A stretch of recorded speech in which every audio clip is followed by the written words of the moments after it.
తుమ్ములు తరచుగా తుమ్ములు వస్తుంటే ఎవరైనా సరే ఏమనుకుంటారు? ఏదో అలర్జీనో లేదా వాతావరణంలో ఏర్పడిన మార్పుల వల్లనో అనుకుంటారు.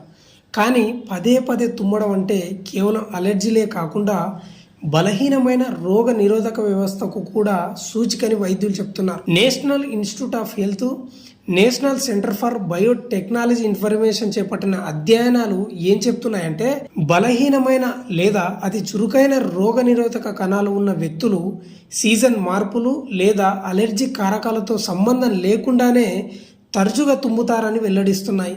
ముక్కు, గొంతులోని యాంటీబాడీలు తగ్గడంతో అలర్జీ కారకాలు, వైరస్లను ఎదుర్కోవడానికి శరీర సామర్థ్యం తగ్గిపోతుంది. నిపుణుల అంచనా ప్రకారం రోగ నిరోధక శక్తి తక్కువ ఉన్నప్పుడు వైరస్లు, బ్యాక్టీరియా ముక్కు, గొంతులోకి సులభంగా సోకి తరచుగా తుమ్ములు వస్తాయని తేలింది. దుమ్ము, పెంపుడు జంతువుల వెంట్రుకలు, బూజు, వాతావరణ మార్పులు, వైరస్ ఇన్ఫెక్షన్లు, ముక్కు పరిశుభ్రంగా లేకపోవడం వల్ల తరచుగా తుమ్ములు వస్తాయట. తుమ్ములు 10-15 రోజుల కన్నా ఎక్కువ రోజులు వస్తుంటే ముక్కు కారటం, కళ్ళు మంట, తలనొప్పి, జ్వరం, అలసట కంటిన్యూగా కొనసాగుతుంటే వైద్యులను సంప్రదించాలని సూచిస్తున్నారు.